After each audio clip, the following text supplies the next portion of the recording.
Hi guys, welcome to Early Years Matters TV. On this channel, we focus on everything early childhood related.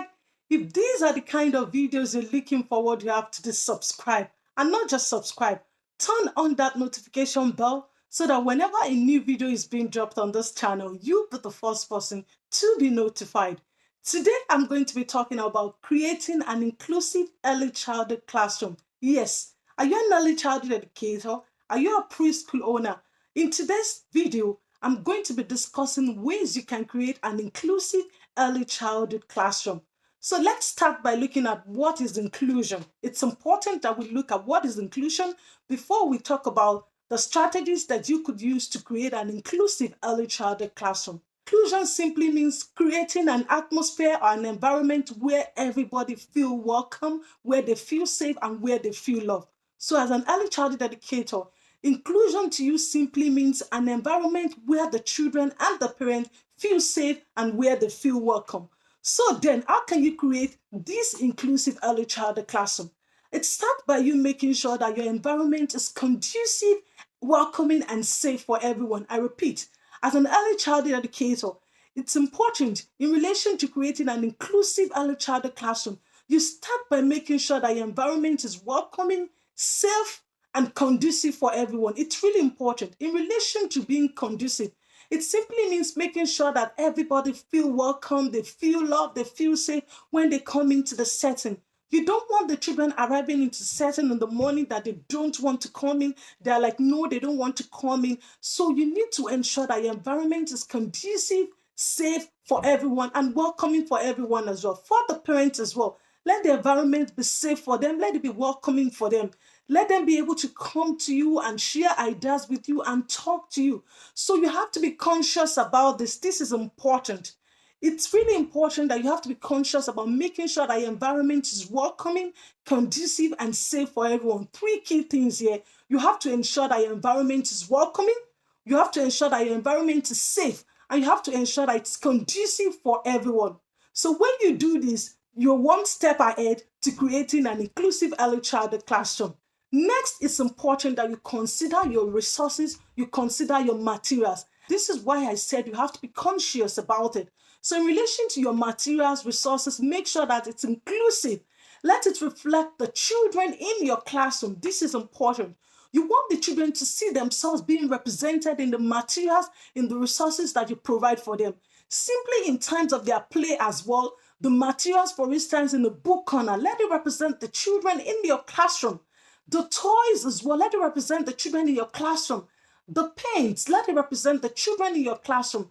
And this is where you're promoting inclusive early childhood classroom. The children want to come into the classroom. They want to see themselves being represented. Want to struggle, trying to figure out where do they fit into the classroom. You have to be conscious about this. And it's important that inclusion starts from early childhood. Like the saying on this channel, you catch them young. So you want to start to teach the children about inclusion. And you need to understand that in the era of early childhood, everything is done through play. So through play, the children need to see themselves being represented in the materials, in the doll, even in the play-doh, the home corner, the book corner, the room layout as well. Let them see that they are part of the setting. So in relation to your materials as well, be inclusive. Also, in relation to your curriculum as well, you have to review your curriculum constantly, ensure that it's inclusive. You need to understand that if you have a group of children last year that you worked with, they are not going to be the same group of children that you're going to be working with this year. And this is where you have to be able to go back and revisit your curriculum and check, okay, what are the things that I need to include? Okay, I've new in my classroom this year, so I need to take into consideration all about the student. In relation to being inclusive as well, consider the children's interest, their needs. This is important as well. Like for instance, if you're working with 10 children, so you need to consider all of their interests. And you need to reflect this in your curriculum. When you reflect this in your curriculum, then you're being inclusive. Think of the children's needs as well. This is important because sometimes I see people focus more on the children's interests. So what's going to happen to their needs?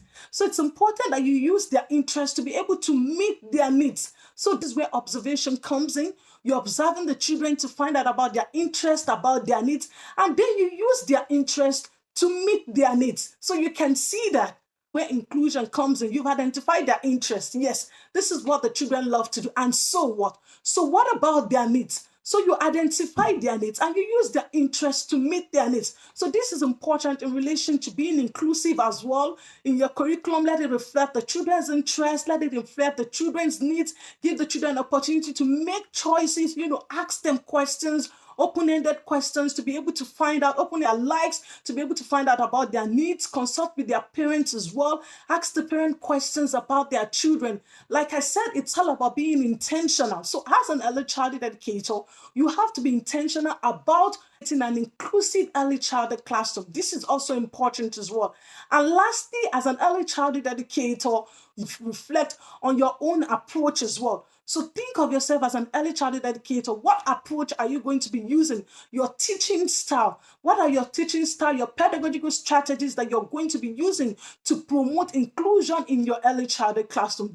We've taken note of all the points that I've listed in relation to ensuring an inclusive early childhood classroom. And if you know of other tips as well, please leave them in the comment below and we'll all be able to learn. Until I come your way next time, stay safe and mind yourselves for now. Bye.